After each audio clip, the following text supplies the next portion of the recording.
how do you go back in time? Really. I'm not talking about playing the right melody on a weird flute or hopping on a magic bus that stops in the Jurassic period on its way to school. The time travel I'm talking about is less literal. It's more like when you fail in a game, when you fall off a cliff and die or get spotted and shot. Something like a game over screen, where there's a little retry or continue option. Continue? The kind of time travel where you're sent back to the last place you were safe. The kind of reset that lets you learn from your mistakes, giving you a chance to change your fate or pick up things you might have skipped. What I'm interested in is how to go back to a time you've already experienced, but maybe didn't get the most out of. A period you were alive for, but missed a significant part of. How do you properly and safely immerse yourself in the past? Maybe you felt the desire before to retry something for the first time, to replay your favorite game without your current memories. Or maybe that thing you always meant to try fizzled out before you had the chance. A restaurant you wanted to try closed, a movie you were excited for got spoiled, a game's servers shut down before you'd ever logged on. In the past year, I felt a lot of this chrono wanderlust, a desire to revisit periods I don't think I got the most out of. And I've done a lot of time traveling to fix that. So far, I've found 3 distinct ways to do it, to effectively relive past experiences in a way that goes beyond nostalgic recollection. One is straightforward, another takes a heavy mental toll, and the third, you'll have to ask your mom about. But I want to share them today in case you've ever had this appetite too. Let's check out my first time machine then, yeah? He's gonna take you back to the past to play the shitty games that suck as he'd rather have. If you're fortunate enough to still have your physical media, reliving old memories is as easy as pulling one from your collection, maybe dusting it off, and plopping it into its respective player. I say easy, but there's a lot of pre-work that goes on unseen. Today, sure, it's trivial to peruse your catalog and pluck one from a shelf, but that privilege is bought by years of strain. Storing things safely is not to get damaged or lost over moves, protecting them from deterioration and weathering, guarding them from step-siblings who'd wanted to pawn them off for an engagement ring that met its recipient but was never walked down the aisle. Christ almighty. That's why I have barely any of my N64 games anymore, literally none of my PS2 games, nor my old DS or its fucking Nintendogs. All this for a girl who wore cat-eye contact lenses and fucked off to Ontario. What were they thinking? And of course, there's the undeniable cost of purchase. Each of these pieces of software or hardware represents money spent by yourself, your family, a friend, someone. Funds saved for weeks or months from part-time work, from full-time work, bought for yourself or received as gifts, whatever. Even with all your ducks lined up, this isn't perfect time travel, for a lot of different reasons. The way we spat out pixels to screens was fundamentally different a few generations ago. Artists used to rely on the display hardware itself adding depth and contrast to their images. In daisy-chaining these analog signals through a series of converters to finally output onto a digital screen, detail, or context, is lost. You're viewing this in a way it wasn't designed for. Preservation efforts, even those as careful as mine, are no match for some of the ways time bears down on raw materials. Machines and physical media are vulnerable to aging. Plastic yellows, pins and connectors rust, moving parts get stuck and they start to squeak, components overheat and they lose their sensitivity. Regular use slowly breaks them.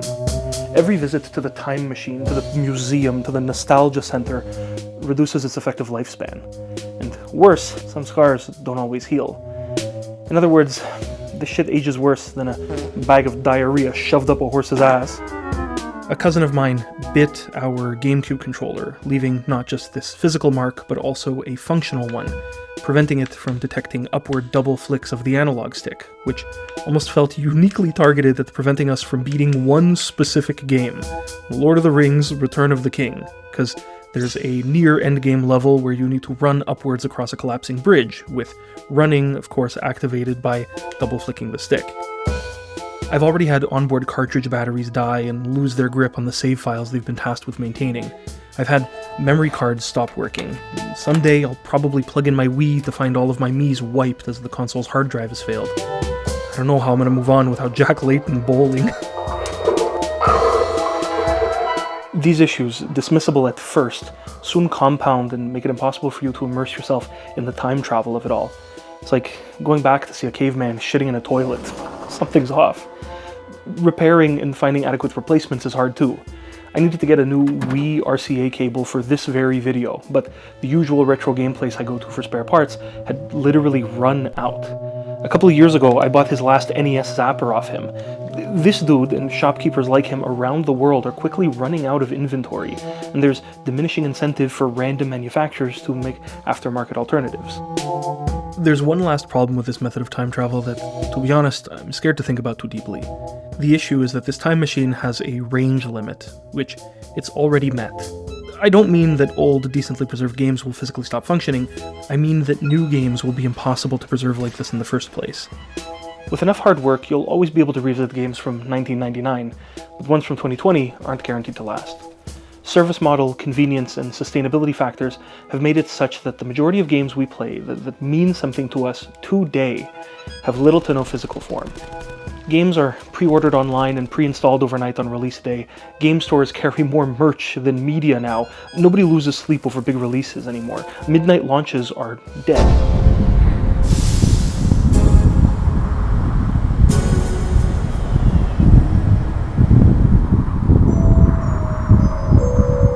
I should call my mother. The way we acquire games has mutated. Cartridges and discs are susceptible to physical deterioration, but digitally downloaded games can deteriorate too. Titles can be delisted from app stores without warning. Search for PS4s on eBay and you'll find sellers asking over 3 times the price of new consoles for used ones that still have Kojima's Silent Hill teaser PT installed on them, before its controversial removal from the PlayStation Store. Software is updated so frequently that going back no longer means anything. Go back to what? There have been so many content updates and patches. Which version do you want to go back to? Besides, a quote-unquote original version might not even be safe. Fuck, Metal Gear Solid 5 shipped literally busted. An off-the-shelf physical copy will still have that game-breaking bug on Mission 29, so without downloading a patch from the net, you risk bricking your save just for playing the game as printed. Fuck, games are more ephemeral and volatile than they've ever been. A dangerous mix. Remakes are cool and seem like the obvious solution, but license agreements change between publications. Pikmin 2's remake had to have all of the original's super creative product placement removed. The quest to uncover artifacts of a long-extinct humanity, it doesn't have the same punch when you're unearthing a bunch of no-name brands. Even worse, and I'm sorry if this unlocks a new fear for you, but mechanics can be lost. Star Wars Pod Racer, the literal best racing game ever built, I don't know why anyone else even bothers, got remastered a few years back. On modern hardware, the frame rates are way more appropriate, but there's this little alert that happens when you're speed boosting. Your engines start to heat up and a slow beeping starts. Then right before it catches fire, the beeps escalate in frequency, giving you just enough time to move your thumb and cancel the boost. Every version of the remaster still has this, except the Xbox version for no apparent reason. This tiny misplacement of a feature means a whole ass piece of muscle memory goes to no use. One fuck up and the game is completely unplayable to me. It's like driving without red lights. I don't know when to stop anymore. Replay is an easy method of time travel, yeah, but it's imperfect and it's slipping away every time it's invoked. It's harder to do every time you do it, just like shitting rocks. Christ, what do you have to do just to faithfully revisit a game you used to enjoy, eh? Maybe dragging all of this old media into the future at once is wrong. It causes collision where art decades apart are all lumped together by no other common trait than their age being greater than a static X that we collectively mark as the beginning of the retro era. Every year, new titles slip across that bound. But does it really make sense to group Resident Evil 5 with Hey You Pikachu just because they both came out over 15 years ago? Maybe pacing matters. The time between releases. Maybe art shouldn't be reasoned about plucked out of the era that hosted it. Time travel, perhaps, is better not instantly zapped to, but drip-fed slowly so that your body can adjust to it. Say, every Saturday at 12 Eastern. The Electric Playground was the first mainstream television program to cover the video games industry holistically. Sure, they did typical review and preview segments, but most of their airtime was spent holding lenses to the people, technology, and craft of game production in a way nobody else had ever done. And the coolest thing is that it's still running, but not in the way you'd expect. Producer Victor Lucas and co-host / world champion backgammon player Tommy Tallarico. And, my mother, she's very proud. She should be. Through the sheer novelty of their program and a hell of a lot of string pulling, held some sick-ass interviews with veritable legends of the field. Most importantly, their feature showcased game developers' personalities. They framed people with some of the coolest jobs on the planet as everyday motherfuckers, giving viewers a taste of their sense of humor. There's a raw expression of gratitude baked into each segment, as the hosts genuinely care about the games they're covering. They dove deep with directors, designers, technologists, and often let their subjects act out their own games in borderline publicity stunts, leading to Tommy's many simulated deaths. Time for you to go. What are you talking about? There it is. You can pretty much directly trace this as the source of the skit-driven gaming reenactments that were so popular in the early internet. This show set the tone of how games should be talked about. My favorite weapon is the railgun. Hey, what are you doing with that thing? Hey! I'm with Dale Geist. He's the producer on Star Wars Racer Revenge. How's it going, Dale? Pretty good, Mick. How you doing? I'm doing great, man. In other words, the Electric Playground presented the personalities behind the scenes of the games industry, but the show itself had a personality too.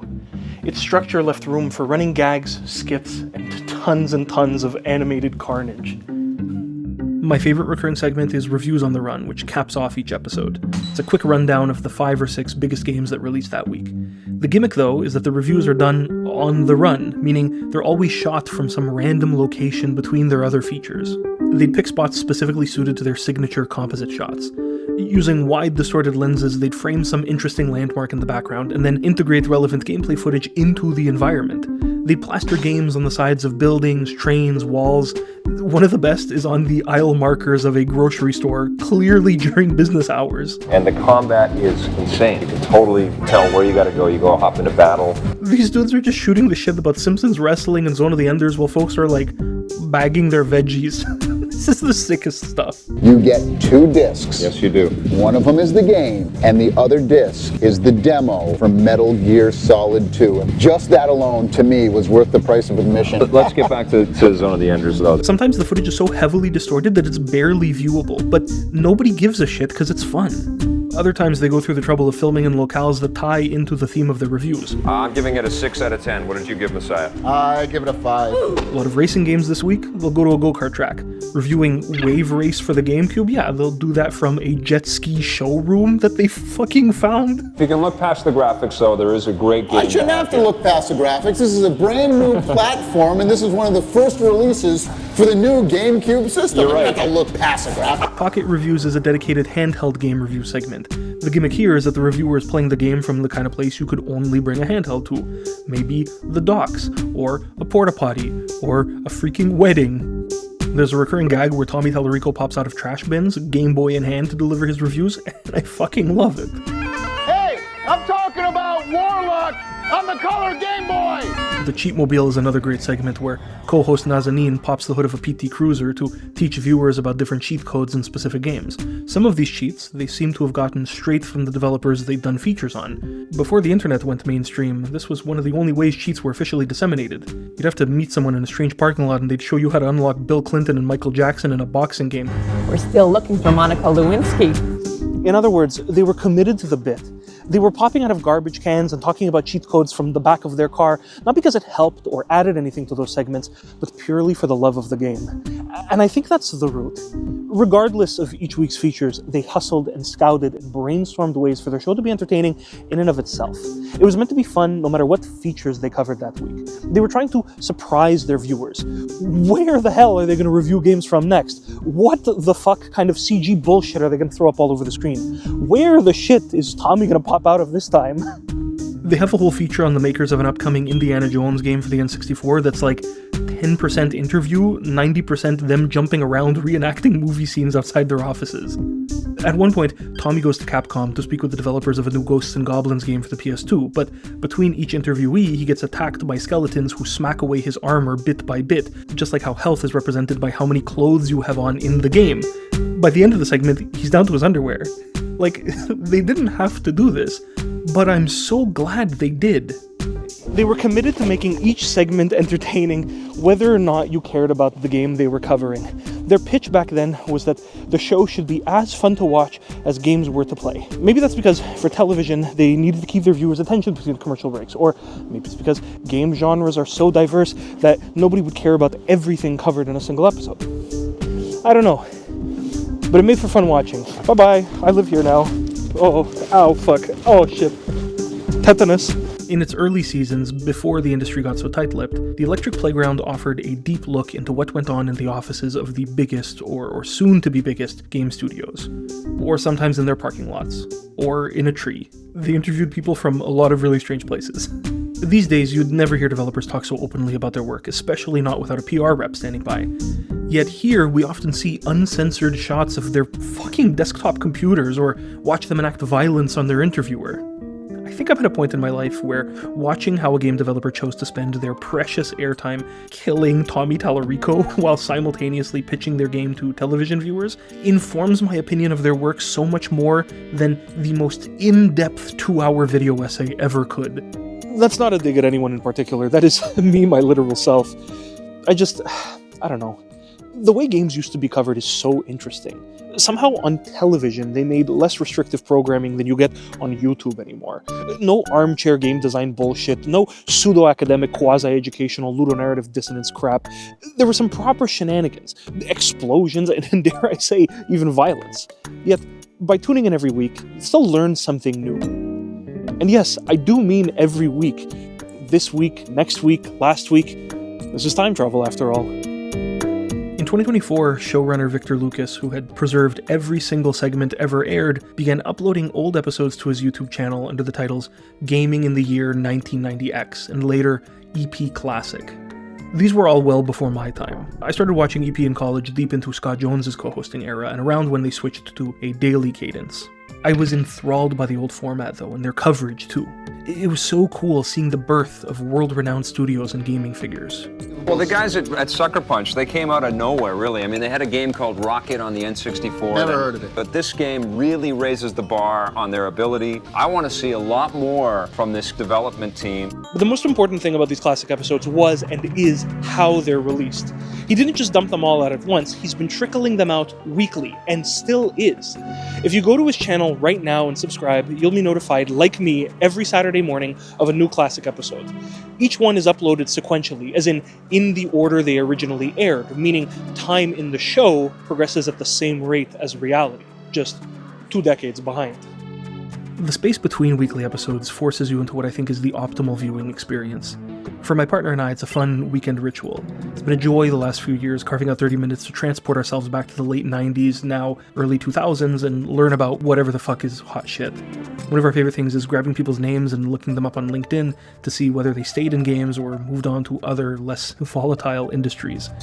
Every week, I learn something new about this, in Showtime, fledgling industry and the people supporting it. It's helped reshape my understanding of the medium too.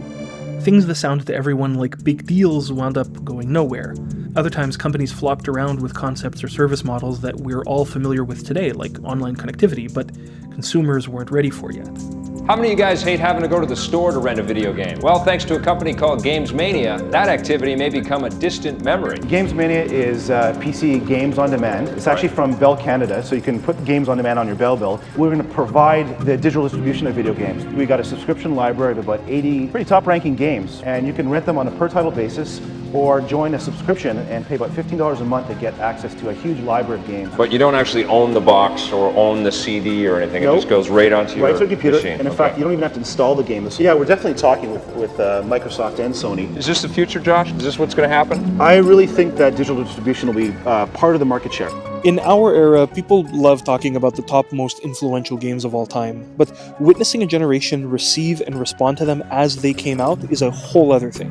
Like, I grew up on the GameCube. To me, all of its games are classics. I've never understood why its launch was such a commercial failure, so I've been looking forward to Victor and Tommy catching up to it. And when they did, things like the infamously low score they gave Melee finally made sense. I've now spent weeks hearing the ways companies were hyping up next-gen hardware. I know that leading up to Smash were some truly astounding games, most of which dropped on the competitors' platforms. The Electric Playground was playing a balancing act, knowing their words informed their viewers' purchasing decisions. Victor Lucas, true neutral personified, giving Smash a 3 out of 10 doesn't mean that Smash is a bad game. He's saying that it's not worth buying a GameCube just for this, because it's not really a next-gen title. It's not so far off from what you've been playing on the N64. Especially not when GTA 3 just came out on the PS2 and he gave it a 10 out of 10 in that very same segment. This is not an opinion I would have agreed with before, but living his time along with him, now I get it. After a while, a small part of your brain becomes dedicated to maintaining this alternate timeline. Your chronoception gets thrown out of whack. There's a thread you wake up in every day where you go to work, hear about current events, yada yada, but behind the scenes, you're also keeping track of the one Victor and Tommy live in, one where your past is their present, and every week you both move an increment further. In Timeline A, the world is really complicated, but in Timeline B, I'm witnessing a golden age of video games unfold. Tony Hawk is fresh, everyone's trying to clone it, 3 major consoles just released, and most of them connect to the net. Smuggler's Run is apparently the hottest shit. Everyone's wondering if the studio behind it will ever amount to anything. And the most heavily anticipated game of all time just came out. Metal Gear Solid 2, which is a big deal because it was delayed at the last minute, so they make changes to its ending because, Oh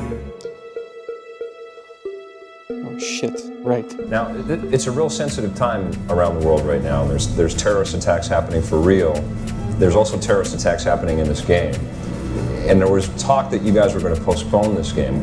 What happened during the course of discussions about Metal Gear and its appropriateness for this time? This game certainly doesn't promote terrorism in any way. I mean, Solid Snake is going in there to stop it. There was some sensitive scenes that we saw at the time wouldn't be appropriate. We made the call to take a few of those scenes out. Right. At the time of recording, the Electric Playground is now in late 2001, shortly after the release of MGS2, thus also caught up to 9/11, which forced its delay because the game's original ending involved a massive ship colliding into New York City skyscrapers. Games haven't started turning to sepia-toned sludge yet, a phenomena critics today have retroactively attributed to the War on Terror, but I'm interested to see how long it takes for that to happen. The last few first-person shooter games with non-Middle Eastern settings are still trickling out. The most prominent theme is still spycraft, hot off the heels of James Bond. Characters are cartoonish, fight in worldwide arenas, and use weapons with gimmicky firing modes or designs. A pen that shoots darts, a grenade disguised as perfume. Soon, that'll change. Creativity will dwindle. By the mid-2000s, practically every game will be grey and brown and set in Afghanistan, even Metal Gear Solid itself. But this staggered viewing experience gives me the unique opportunity to relive this cultural shift and see how long it takes for the War on Terror to alter the aesthetics of media. Already I've noticed them slightly tone down the interstitials where Tommy's being blown up, so I'm curious to see how quickly things return to a state I'm familiar with. At that point, the show's novelty will likely wear off for me. It'll downgrade from time travel to just regular nostalgia. I won't be learning or discovering anything new once I've caught up to where my conscious memories begin. So, where do we go from there? If recollection negates time travel, how can I dig deeper? Are there other ways to revisit the past? Well, maybe by reviewing a memory that's not yours. Sometimes, for something to matter, you just had to be there. And if I wasn't, you can always ask someone who was.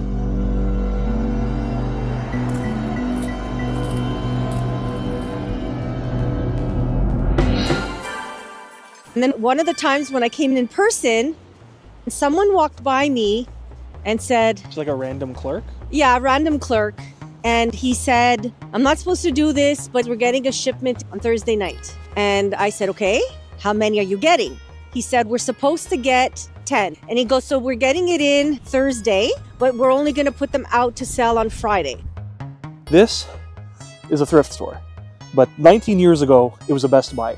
And one evening, after receiving a low-key tip from a clerk about an overnight delivery, my mom stayed out here over 12 hours for the chance to buy a Nintendo Wii at the crack of dawn. When did you decide how you were going to go about this? When he told me this information, he just knew he had paperwork, and then he also said there's no guarantee they're going to come in. Sometimes they tell us 10, and we open it, and there's only 2. So it was a gamble. It was a gamble. It was a total gamble. This was, I think, the beginning of December, the end of November. The demand is going to be higher. This is an opportunity. That's what I said to myself. And I'm thinking of, concerts and stuff like that. And I grew up in the time where there were lineups overnight outside. So I said, well, I'm going to have to do this. because I have to be there when the doors open in the morning. So I made the arrangements that you and were taken care of. Yeah. And at first I was going to come when the store closed, like after 9. Then I'm like, okay, go earlier. Just go earlier. I got here at 7:30, quarter to 8. There was already a lineup of people. I got out of my car and I got into the line right away. And the store was still open, so people were going in and out. Her commitment was intense and rooted in a promise she'd made, that if I'd gotten my marks up in grade 6, she'd get me the upcoming system. I did, and so she wanted to hold up her end of it. After launch, though, the Wii proved harder to get than she'd anticipated. She'd spend evenings going from store to store only to be turned around. No waiting lists, no pre-orders. This was strange. Her closest frame of reference, a Tickle Me Elmo she bought for my cousin years prior, didn't hold a candle to the Wii's perfect storm of a rollout. The Wii suffered from 3 key factors. First, its ludicrously high demand, appealing to consumer demographics who'd never found video games accessible before. Second, slow production that failed to ramp up to the post-launch demand. And third, weirdly, its very fair price. The combination of Nintendo's aggressive marketing push and a strong exchange rate at the time meant the Wii was listed $20 cheaper in Canada than its predecessor, the GameCube, had been years prior. Affording one wasn't the problem. Gathering information before scalpers about where and when they were arriving was the hard part. I remember you talking to people at stores and being like, Yeah. what is it? What's the trip? Yeah. How do you get this? Yeah, and they said, you just have to be here at the right time. Can I put my name on a list? Oh no, we can't, because there's just too many people. Yeah. We can't manage that. Check our websites, call us. That's all they told us to do. Then it was that one night where that clerk came by, and that to me was like, I don't know, it was like insider trading or something. I don't know. It was like a top secret thing or something. And oh my God, I can't believe I have this information. I didn't tell anybody. Wasn't going to share it with anybody. I want to be there. I want to get one. Other shoppers had overheard the conversation though, and word spread. Not only would there be Wiis here Friday morning, but there'd be 10 of them. Huge! Compared to the trickle they'd been seeing, this was a deluge. So, arriving at the parking lot that night, she wasn't surprised to see a few people already there. Most of them were parents. Out of the parents, I think I was the youngest of them. And then there were 1 or 2 that were young, like probably men in their 20s or so that were gamers. And the rest seemed to be older people. Mostly people who were getting it for someone Yeah, else. absolutely. The rest were there for either their grandkids or their kids. I don't know. And I think I was the 8th person in line. And there were supposed to be 10. There was one person there saying, okay, you're number 1, you're number 2, you're not. Because if we're more than 10 people, you might as well just leave because you're not going to get one. If there are 10. Because everybody got the same tip, it sounds. Well, exactly. Either someone in the store told you or someone who knew told you. That makes sense. So we had our numbers. So you guys organized. We organized ourselves. And then we said, we're in for a long night. We're going to be honest. We're going to be respectful. The honor system. Yes, okay. We're not going to cut each other. Let's go and rest in our cars. Because it was cold. Yeah, it was like right before December, yeah. Exactly. There was no snow or anything, but it got windy, it got cold. It was just crazy. Anyway, so I was fine. I was in my car. I didn't let the car run the whole time. And I just brought a bottle of water with me. You didn't bring like a book or anything? No. Obviously, I didn't think things through, okay? I didn't bring a blanket. I didn't wear boots. I would have loved to have coffee or something, but I said, I'm going to have to go to the bathroom. Then what am I going to do? No. I really didn't even drink my water. I had brought gum with me. Okay. That I did think of. If I drink, I'm going to have to go to the bathroom. True. Some of the people that came together, they tag teamed. If one of them had to leave, the one stayed in line and the other one left and went, I don't know, to McDonald's or whatever. But I couldn't do that. Alone, my mom pressed on. After coordinating her queue order with the other customers and after waiting for the store to actually close Thursday night, all that was left was to wait out the cold in her car, hopefully get some sleep, line back up in a few hours come Friday morning, and see whether or not the delivery came true. Things didn't really go as planned, though. But was it more or less than 10 people then by the end? Oh, no. Oh, my God. No. Things got bad. As the night progressed, more and more people started arriving. Eventually, the number of prospective shoppers exceeded the rumored 10 units en route. The group dynamic fell apart. Nobody trusted one another anymore. Unequipped for the cold weather and with nothing to occupy herself but a water bottle she'd be forced to ration, she exited the shelter of her car to stand in line on the sidewalk with the others for the rest of the night. There were more. Yes, and during the early morning, people were showing up with their coffees and they had a good night's sleep and they had showered and everything. And they just expected to cut in line. The man who was there at the beginning who organized this and said, listen, we're going to be respectful. He was like, no. We've been here all night. The machines are gone. Go home. Yeah. every time someone came, Yeah. we all got out of our cars and we went back into launch. So did you stay awake the whole time? Yeah. You were just... They were cutting in, and some of the people got mean. Like they didn't get physical, but it could have, because they were shouting matches. Really? But so at a certain point, I don't remember what time it was. It may have been 2 o'clock, 3 o'clock in the morning. We were out. We stayed out the rest of the time. And I didn't think things through, right? I didn't bring a book or anything like that. I was wearing running shoes. I wasn't wearing boots. The ground was very cold. My feet were frozen. How does it compare to like how cold it is like right now? It was probably the same, but I didn't have the clothes I'm wearing now. I didn't even have gloves. You were right there. Like you were literally like... My mom recalled that even to the non-parents in the crowd, this process was tough. I mean, it was a long time ago, but I remember having some concept of how difficult it would be to get a Wii. So I was surprised to hear that of the quote-unquote gamers present that night, people who probably resemble me today, none of them expected it to be this hard. Even folks who knew a little bit about the thing they were lining up for didn't think they'd need to, especially not weeks after launch. I remember that night, some of the gamers that were there, they were talking amongst themselves, and they were comparing their which PlayStation do you have and all that. They didn't mention, and they were saying how, my God, this is, we've never seen anything like this before. Really? So even to them, it was like a whole different... Even to them, and I mean, and they were diehard gamers. So they were out at night, and they were saying like, this is what I got to do to get a game, to get the machine, you know. And they were saying how they tried this time and they tried that time, and you know, every time they'd get in, it's like, oh, I just sold my last one or whatever, you know. Being 8th in line came with a benefit. It positioned her close to these yellow pylons, which, unlike their siblings at the store's entrance, haven't been remodeled today, retaining their original Best Buy yellow color. We couldn't lean up against the building because of the bushes. Yeah. So we were literally on the sidewalk. We had nothing to lean on. Just standing there, going from one foot to the other. So you said you were 8th person, so it was like a person here. Yeah, I was probably standing about here. From 3 a.m. until they opened. Yeah, standing nonstop. Yeah. Back then they were yellow. And I remember every time after that, when I would come to the store and I would touch those cement things, and I'm like, yeah, nice to see you again. Or I would say something, I would pat it just because, like, I spent the night here with you, you know?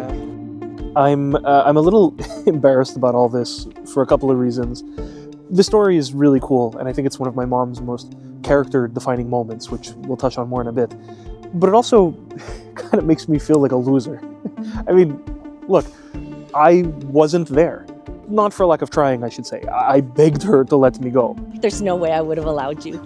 I mean, it's okay for you to be out here all night. No. Freeze. Or, you know what? I didn't even bring a blanket with me. Some people there had blankets. They had those folding chairs that you take to the park and you put your glass in, your thing of coffee or whatever. I was standing there in my running shoes. It sounds like some of them knew like what they were getting into. Or they looked at the weather. I didn't think to look at the freaking forecast. Had I looked at the forecast, I would have dressed appropriately. Or at least even had a blanket in my car or a pillow. Some of them had blankets and pillows in their cars. Why didn't I think of that? I was just thinking, oh my God, I have to go and I have to get a Wii. But I also feel like a loser because I've never been to an overnight launch myself. Again, it's not really been up to me. The culture around games consumerism is so much different than it was in 2006. Consoles release with barely a splash, without killer apps, and are often pre-ordered by their recipients, either picked up curbside or by appointment or even delivered to their doorsteps. Machines and software are now targeted almost exclusively to enthusiasts. Casual enjoyers are priced out of the latest hardware, which the indie market has responded to by making great games that don't need next-gen consoles to run. Just the whole world that elicited crowds to camp out in front of electronic stores no longer exists. And so the thing that's kind of embarrassing is that no matter what the gaming accomplishments I achieve in my life, I will never, ever have as much gamer clout as my own mother. Everybody was cold. Some people came with someone. They had someone to talk to, but a lot of us were alone because who else is going to want to stay out with you all night long to wait for, take a chance and whatever. So it was quiet and we didn't really talk to each other either. As the night went on, we got tired. I remember some of the men were talking about the different games. They were talking amongst themselves, like, hey, did you play this? Did you play that? There was a little bit of that going on, but or else for me, the night was quiet and I was trying not to look at the time. Every so often, we'd see people walking inside the people that work at night. And sometimes the people in the front of the row tried to get their attention. They wanted to try to bring them over to, hey guys, did you get them? Did you not? Their heads kept shaking no, so we stayed. They opened the doors just a few minutes before actual opening hour. Let's say if the store opened at 9, they opened at 8:45 or 8:30, and they started letting us in. Really? So they didn't force you to stay out until the actual... No, they felt bad for us. They're like, they said, like, we're surprised that you guys are still here because it was cold last night. It was the first night that the temperature had really dropped below zero. Yeah, the first winter. Yeah, it was the first winter night minus the snow. So they were surprised. No, guys, come in. Let's get you home. We went in and we respected our order, 1, 2, 3, whatever. We went to the cash and they had the Wii's on the floor behind the counter. So as we went up, they pulled up a box. We made our transactions and we left with our bags. Oh my God. And I couldn't believe it, that there were enough that I was in the right spot in the line that I managed to get one. It was a dream. How was everybody else reacting? The same thing? Everybody just piling in, grabbing their thing, and that was it? Yeah, and a lot of them were just, okay, I have to go to work. They wanted to just go and get on with it.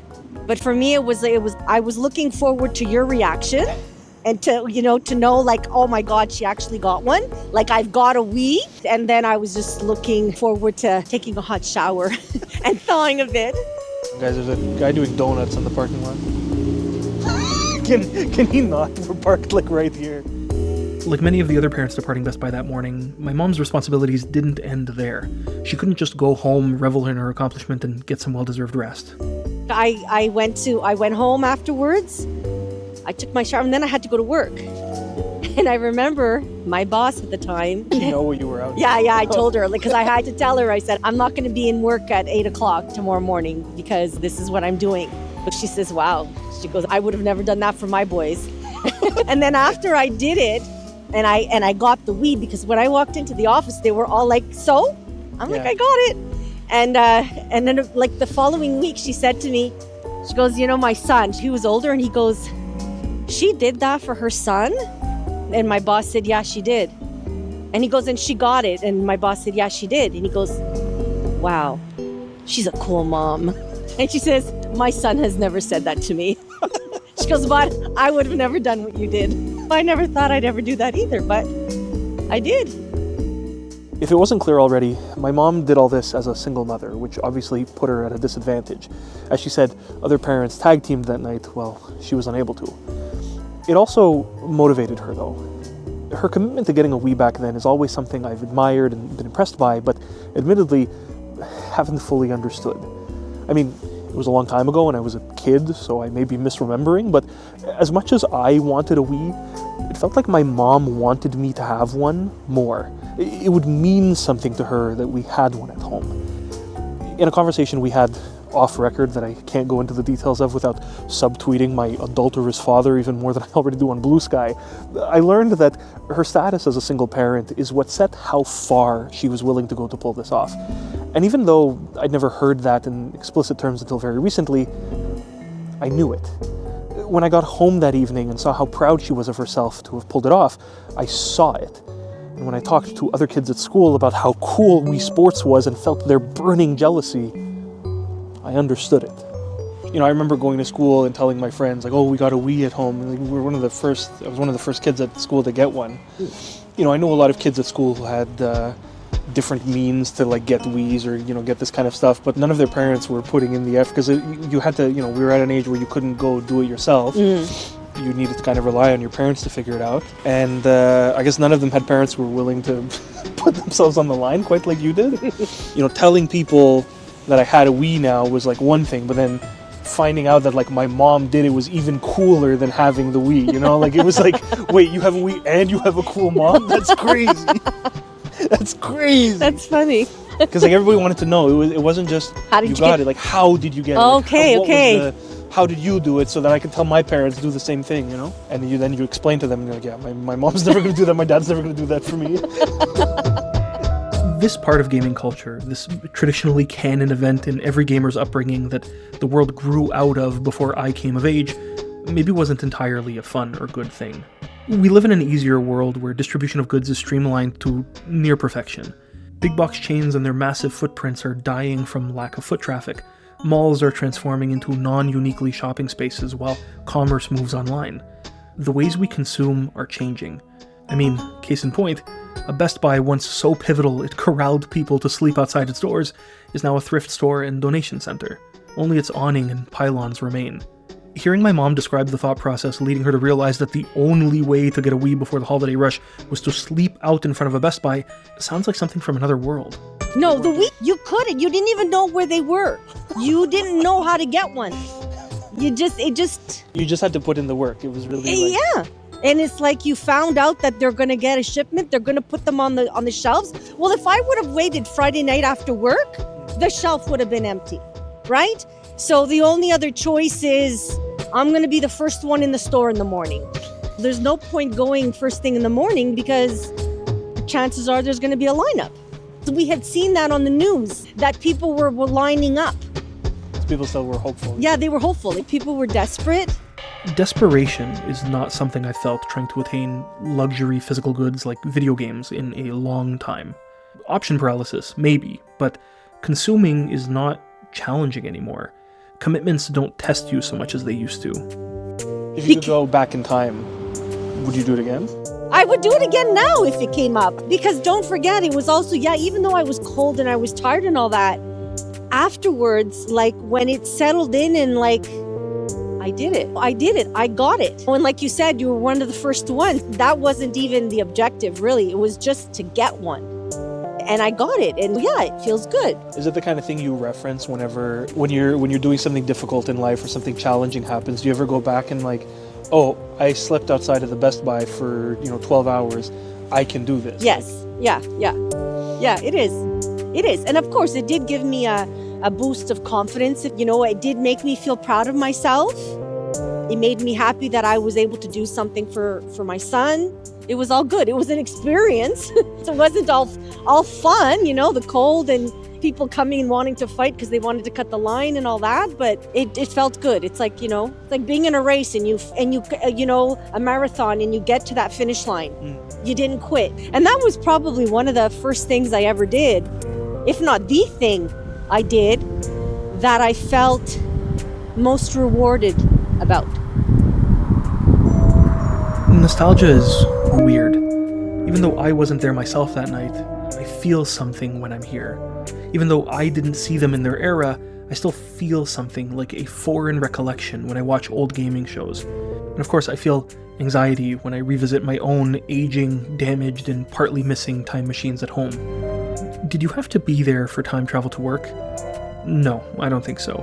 Some techniques apply whether or not your destination in time and culture is one you were present for. If you put in the effort early on and preserve your memories physically, then you can visit the past in the present at the press of a button. If you're patient, you can choose to relive expired eras episodically, immersing yourself in a different timeline. And if you've got a half-decent coat, you can stand out in a cold parking lot and get a little taste of what it must have been like to be somewhere you wished you could have been with someone who cares a lot about you. Nostalgia is a dangerous feeling to obsess over, but these techniques are far enough away from remember whens that I think they're safe to try. Rather than obsess over the good old days, these approaches really engage with the past, drawing new meaning from it. Immersion is key, according to me at least. There's nothing wrong with a bit of time travel if it's for learning rather than comfort. Call it a field trip if you want. I think that learning to savor valuable memories helps you better recognize when you've stumbled into new ones. Take it easy.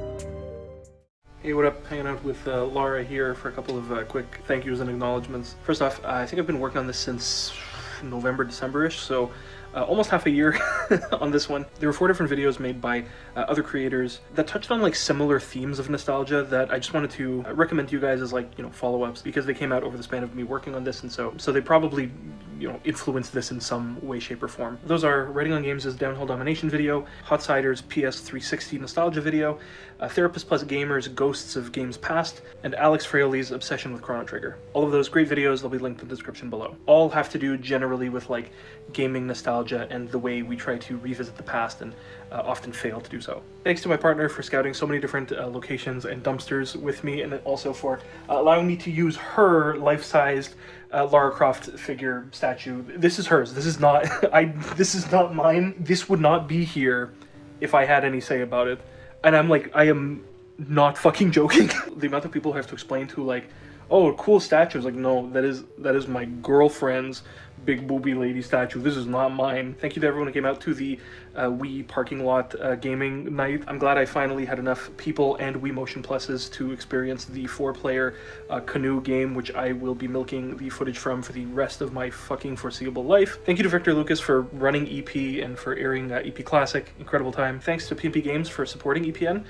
Play forever. And obviously thanks to my mom for agreeing to come to that parking lot and tell that story. Not that I encourage this, but on my Patreon and I think also on YouTube membership, I've uploaded the entire raw interview with my mom from that night. So if you're interested in that at all, feel free to check that out. Otherwise, thanks to all these lovely folks, and take it easy.